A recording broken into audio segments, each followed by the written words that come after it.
Hi friends, আশা করি আপনারা সবাই ভালো আছেন। আপনাদের সবার ভালোবাসা নিয়ে কিন্তু আমরা দুজন চলে এসেছি বন্ধুরা। হার গিফটে নাটকের যে 66 থেকে 70 এপিসোড দেখছিলাম, তারই আজকে কিন্তু আর একখানা ছোট্ট ক্লিপিং দেখবো আমরা। 15 মিনিট করে আমরা দেখছি, আপনারা বলেছিলেন একটু বাড়াতে, 10 মিনিট করে দিচ্ছিলাম, সেই জায়গায় আরো 5 মিনিট বাড়িয়ে দিয়েছি। তো ছোট ছোট ক্লিপে দেখলে দেখতে ভালো লাগে। কালকে কিন্তু অলরেডি কিন্তু ভূপেন বিয়ে করে নিয়ে চলে এসছে, তো অলরেডি যুদ্ধ শুরু হয়ে গেছে। এবং নতুন বউ এসে কিরাম ব্যবহার করছে শ্বশুর বাড়িতে, আর কিরাম ইন্টারেস্টিং ভিডিও ব্যবহার করবে সেটা কিন্তু আজকে দেখার বিষয়। তো চলুন বন্ধুরা, সময় নষ্ট করবো না। আর অরিজিনাল লিঙ্ক তো ডেসক্রিপশন বক্সে দেওয়া থাকবে, একদম। চাইলে আপনারা সেখান থেকে চেক আউট করে নিতে পারেন। তো চলুন একটু দেখে নি। বলিস না তো সীমানে, গার্জিয়ান ছাড়া কি ভুবনের বিয়ে হয়েছে নাকি? আমরা সব দেখে শুনে এই তোরা কে রে? হ্যাঁ তোরা কিসের গার্জিয়ান? মেয়ের বাপ মায়ের আক্কেল পছন্দ কি রে? হ্যাঁ তাকে মেয়ের মনে করে বিয়ে হচ্ছিল না, গলায় আটকে গেছিল, মনে করে ভাতই পায় না, তাই দেখানে শোনাই যাত্রার সাথে বিয়ে দিলি হলো। এই বিয়ে মারি রে, মারা যা, শুনে শোনা মারা যা। মেলাক্ষণ সহ্য করছি, এত করে আমার এনে কথা কইছে সহ্য করছি, কিন্তু আমার বাপ মায়ের আজেবাজে কথা কইব কেলা? লক্ষ্মী রানী, লক্ষ্মী রানী, তুমি মাথাটা ঠান্ডা করো, তুমি মাথাটা ঠান্ডা করো। আমি করছি কি যে তুমি নতুন বউ, তোমার সম্মানটা তোমারই রক্ষা করা লাগবে। অনেকক্ষণ রক্ষা করছি, আর পারতাছি না। এতক্ষণে শ্বশুর বাড়িতে আইছি, শ্বশুরের পেন নাম তো করার সুযোগ পাইলামই না, আমার আশীর্বাদও করে নাই, উল্টা আমার বাপ মায়ের পিন্ডি চট রেখেছে। যে তুমি নতুন বউ, তোমার সম্মানটা তোমারই রক্ষা করা লাগবে। অনেকক্ষণ রক্ষা করছি, আর পারতাছি না। এতক্ষণে শ্বশুর বাড়িতে আইছি, শ্বশুরের পেন নাম তো করার সুযোগ পাইলামই না, আমার আশীর্বাদও করে নাই, উল্টা আমার বাপ মায়ের পিন্ডি চট রেখেছে। তুমি আমার মুখের দিক তাকে অন্তত মাথাটা ঠান্ডা করো। মাথা আমার ঠান্ডাই আছে, আমি যে জগাটাকে বুঝি না, এইটা আগে একটু বুঝাই দিই। আমি তো তোমার কাছে আমাদের বাড়ি সম্পর্কে কোনো কিছু গোপন করি না। আমার বাবা বোন তো ওই রকম, এগারোর সাথে তুমি পাগল হলে চলবি। পাগল আমি হইতেছি, পাগল ঠিক করো। শ্বশুরের পেন নাম কইরা আশীর্বাদ দিয়ে তারে ছাড়ো, দেখি যে কেমনে আমার ঠেকা। মামারা মামারা আছে তো, মামারা গ্রিন সিগন্যাল দিক আর পর ব্যাকগ্রাউন্ড সাউন্ড বেশি হয়ে গেছে। শ্বশুরের নাম করে আশীর্বাদ। ভরত ভাই, সাইড টু চিনি বেশি করে দিও। মনে করো তোমার হাতে চিনি দিয়েই কিন্তু ভূপেন্দার বিয়ের মিষ্টি মুখ হচ্ছে। ভূপেনের বিয়ের কথা শুনে এরকম ভাবে দাঁত কেলাচ্ছিস, তো বিয়েটা ভূপেনের হয়নি, তোরই হয়েছে। ভরত ভাই, তুমি বোঝো না কেন? আমার বিয়ে হলে যত খুশি হওয়ার কিছু নাই, সেটা তো একটা স্বাভাবিক বিয়ে। ভূপেন্দার বিয়ে, এটা কি কোনো স্বাভাবিক বিয়ে? এই কম নতুন ভূপেন কিন্তু ফাঁকের উপর বিয়েটা করে ফেলাইলো, তোমরা কিন্তু বরযাত্রী হইবার পারো না। বরযাত্রী যাইবার পারি নাই, তাতে কোনো দুঃখ নাই। ভূপেন্দার যে বিয়ে হয়েছে এটাই অনেক। তবে বউ ভাতের অনুষ্ঠানটা করে বরযাত্রী না যাওয়ার ভাত করা। বৌবাদ হারাদন দত্ত করবে সাওয়ালের বৌবাদ। ভূপেনদার বিয়ের শোকে হারাদন কাকার শ্রাদ্ধ না খাওয়া লাগে আমাকে। যা কিছু একটা খাইবার পারলেই হয়। তোরা সব গুনে হইতেছে এক একটা বিয়ার। কেরে ভূপেন মনে হয় খুব ভালো কাম করেছে, বাপে কোনো কিছু করা নাই বলা নাই, আন্দাজে একটা বউ নিয়ে এসে উঠলো আর হয়ে গেল, তাই না? আর আদন কাকা তো তোমারই, আমি হলে তো ঘন্টা পিটিয়ে করে বিজয় করে দিতে। আরাধন কাকা তো তোমার মতো বেহিসাবি মানুষ না ফরাত ভাই। বিনা খরচে ছেলের বিয়ে হয়েছে, লাভ না। আজকের থেকে দেখছি, কালকে বাদ দাও। আমার আবার চাটমোর বাজারে যাওয়া, একটা পিটি উপহার কেনা লাগবে তো। ভূপেন্দার বউর মুখ দেখা তো। আব্বা, হারাধন কাকার এই বিপদের দিনে আপনার উচিত ছিল তার পাশে যায় খাড়াই নে। আর তাছাড়া শিবানী তো নিজে মুখে আপনাকে ডাক পেরাইছিল। আরে বাপুরে, খবরটা শোনার সাথে সাথে আমি রওনা দিছিলাম, কিন্তু গুল্লা যে কথা গেল আমি তার সাহস পেলাম না রে। গুল্লা তো আপনার ভয় দেখেন, নানা ধরনের কথাবার্তা কবি, ভয় দেখেন একটু এর কাজ। একবার জমি দখলের ভয় দেখাচ্ছে, আবার ডাকাতির ভয় দেখাচ্ছে, আর আপনার সাথে সাথে দমে গেলেন। আর ধনীর বা এত বাড়াবাড়ি করার কাম কি? ভূপেনের কি বিয়ের বয়স হয়েছিল না? বিনে খরচে বিয়ে করে আর দিক থেকে তোকে তাক বাঁচাই, কিন্তু বিয়েতে আবার মেলা খরচ। আব্বা, আপনার বুদ্ধি কি দিন দিন লোক পাওয়া যাচ্ছে? হ্যাঁ, এই কথা আমার সামনে আপনি কোনদিন আর জীবনে কোনোদিন কারোর সামনে কথা মুখ ফুটে উচ্চারণ করেন না।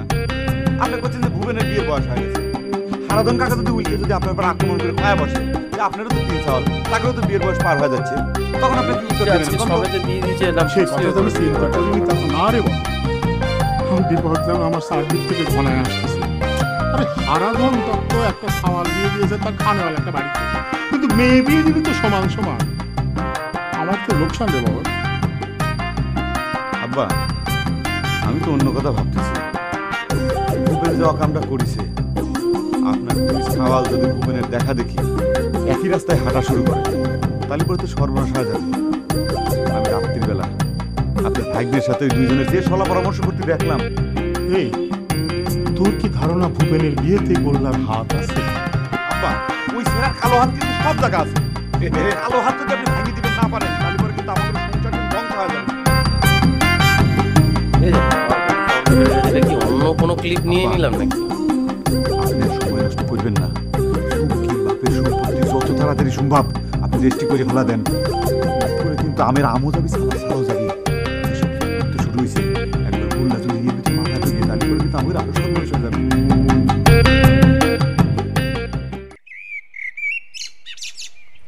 এরকম দেয় না তোকে। মজনু কি বিয়ে করতে যাচ্ছে? কি ব্যাপার, এত ফিটফাট? পাত্রী দেখবার যাওয়া হচ্ছে নাকি? ভূপেন্দার বউ দেখবার যাচ্ছি। তাও ভালো। আমি তো ভাবলাম দোস্ত বন্ধু করে বিয়ে করার খবর শুনে তোমারও বিয়ে করার সাহস বেড়ে গেছে। তোমার কি ধারণা আমি সাহসের অভাবে বিয়ে করতেছি? তাই তো মনে হয়। তাছাড়া বয়সের মতো বয়স চলে যাচ্ছে, খালি বিয়ে করবো হুমকি ধামকি উঠে যাচ্ছে। কামের কাম তো কিছুই করা হচ্ছে না। কইছি তো, ওরাদের বউয়ের মতো সুন্দরী পাত্রী পাচ্ছি না, সেজন্যই বিয়ে করতেছি। অত খুঁজাখুঁজি করার দরকার নেই, তাড়াতাড়ি একটা বিয়ে করে ফেলাও তো। তোমার না কত দোস্ত বন্ধু, তাগলে করলেও তো একটা বিয়ে ঠিক করতে পারে। দোস্ত বন্ধু করে ঠেকা পড়েছে, নিজের ভাইয়ের কথা নয় বাদে দিলে, সে তো এমনি আমার বিয়ের বিপক্ষে। কিন্তু তুমি কি করতেছো?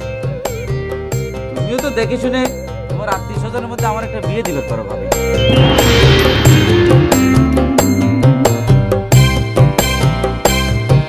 বন্ধু করে দেখবার দেবে, সেটা কি ঠিক হচ্ছে? একটা উপহার কিনে নিয়ে দাও, আর আমি টাকা আনতে।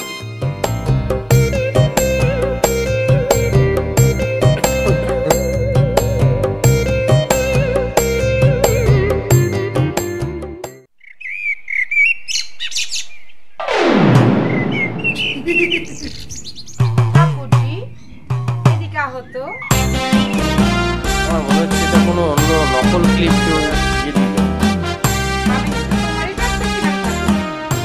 আমি কারু ঠাকুরজি না।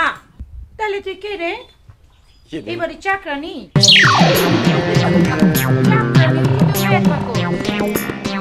তোমার কত অবাধ্য হইতে পারো? আমি হইতেছি গিয়া এই বাড়ির একমাত্র পুত্রবধূ, নাম হইতেছে গিয়া শ্রীমতী লক্ষ্মীরানী বসা। গিয়া পুত্রবধূ?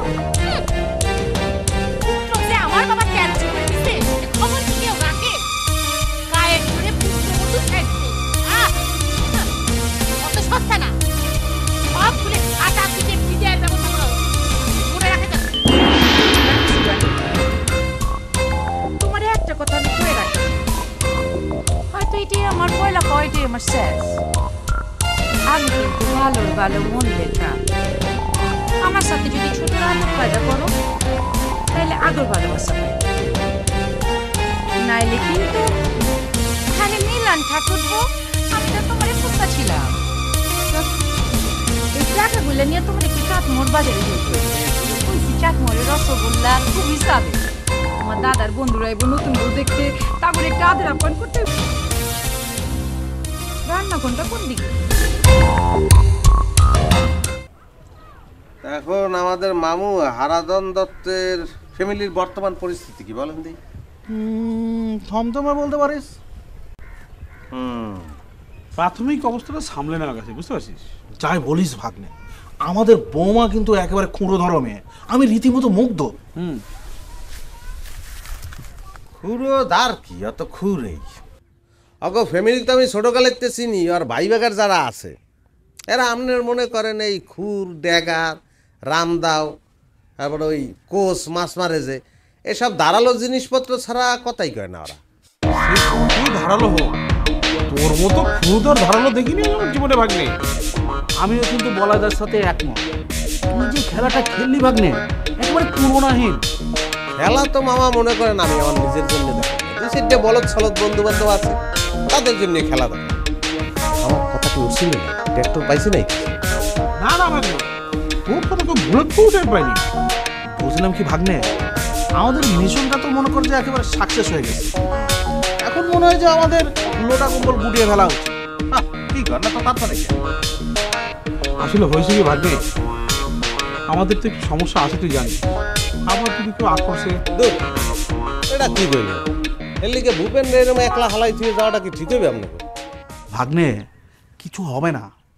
যে বীজ বৃক্ষ আমার জামাইবাবু হারাধন দত্তর বাড়িতে আমরা গেড়ে দিয়েছি সেটাই যথেষ্ট। শুধু গাছটা বড় হবে, ফল দেবে, আর কাউকে দরকার হবে না। বুঝতে পেরেছি? হবে সেটা কাজ কর, তোর মামা নজর আলীর বাড়িতে বীজ বৃক্ষ রোপণ করে দে। আচ্ছা যাই হোক, 2-4 দিন যাও, এরপরে আমি পরিস্থিতি বুঝছি আপনাকে কম আনে যে আপনাকে যাওয়াটা ঠিক হইবে কি হইবে না। আর ও দেশে যাইয়ে আপনারা করবেন কি, গেছেন যে ও দেশের ভাষাটাও ভালো করে শিখতে পারেন নাই, অলাভ নাই, এই মাটি আপনাকে টানে, পারলে থাকতে যান। ঘটনা হয়েছে কি, আমরা তো দু জায়গায় গিয়ে প্যাচ লেগে গেছি, বুঝতে নৌকা দুই নৌকায় পাও দিচ্ছেন তো, নৌকা দুই জায়গায় যেখানে দুই দিকে সরতে থাকবে মধ্যে বরাবর ফাটিয়ে যাবেন। অবশ্য আপনারা পারলে ভালোই হয়, একটু স্লিম হইবেন। ভিসা ছাড়া ঢুকেছি বাংলাদেশে।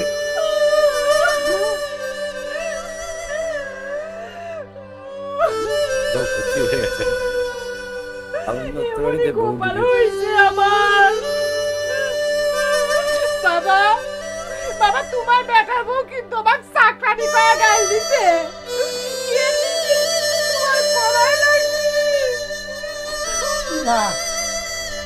আমার বেটার বউ এই হারাধন দত্তের কোনো বেটা নেই, জানিস রে? হ্যাঁ, মুখে মুখে বেটা না, সে কথা বলে তো হচ্ছে না বাবা। জোর করে তো সব কিছু দখল হয়ে যাচ্ছে। নতুন বউ সে কথা ভাই বাদই দিলাম। পয়লা পয়লা কয়েকটা দিন তো মানুষ চুপচাপ করে থাকে। লজ্জা শরম কিচ্ছু যদি থাকে, লজ্জা শরম থাকলে কি কেউ জোর করে প্রণাম করে? জোর করে প্রণাম করলো আর আমি মনে কয় আশীর্বাদ করে দিলাম। অত না, প্রতি মুহূর্তে আমি অভিশাপ দিচ্ছি, ধ্বংস হয়ে যাবি। দেখে নিস, ধ্বংস হয়ে যাবি। কার উপর ভরসা করবে তুমি? কার উপর? ওই যে তোমার হাতের লাঠি মিলন, মাত্র 20 খান টাকা তাতেই বিক্রি হয়ে গেল। মুখে মুখে বৌদি বৌদি বৌদি কয় ডাইকে ধুয়ে বেলাচ্ছে। হয়নি মানুষ, কার উপর তুমি ভরসা করবে বাবা? তোর মায়ের বাড়ির লোকজন তো আমাকে সারা জীবন চালায় পুরা কাজ করে দিল রে শিবানী।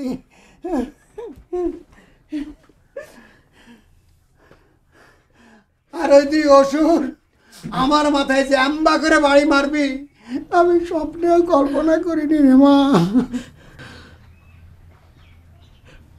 বাবা শুনিস সে কথা? ভূপেনের শ্বশুর বাড়ির গোষ্ঠী ধরে নাকি গুন্ডিয়ে।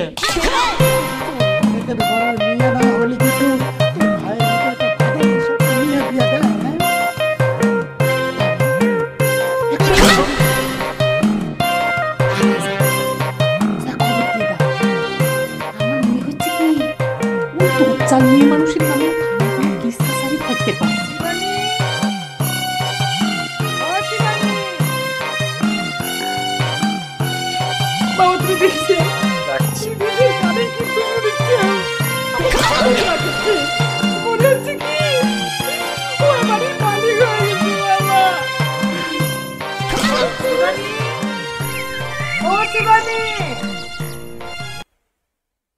তো বন্ধুরা প্রথমেই ক্ষমা চেয়ে নিচ্ছি, আজকের যে ভিডিওটার মধ্যে ব্যাকগ্রাউন্ড সাউন্ডটা এত যে ভয়েসটা হচ্ছে না, মানে শোনা যাচ্ছে না। জানি না আমি যেখান থেকে ডাউনলোড করেছি পুরো ভিডিওটা যদি এরকম হয়ে থাকে তাহলে হয়তো এটা অন্য কপি কোনো কিছু হবে, সেটা একবার চেক করে নেবো।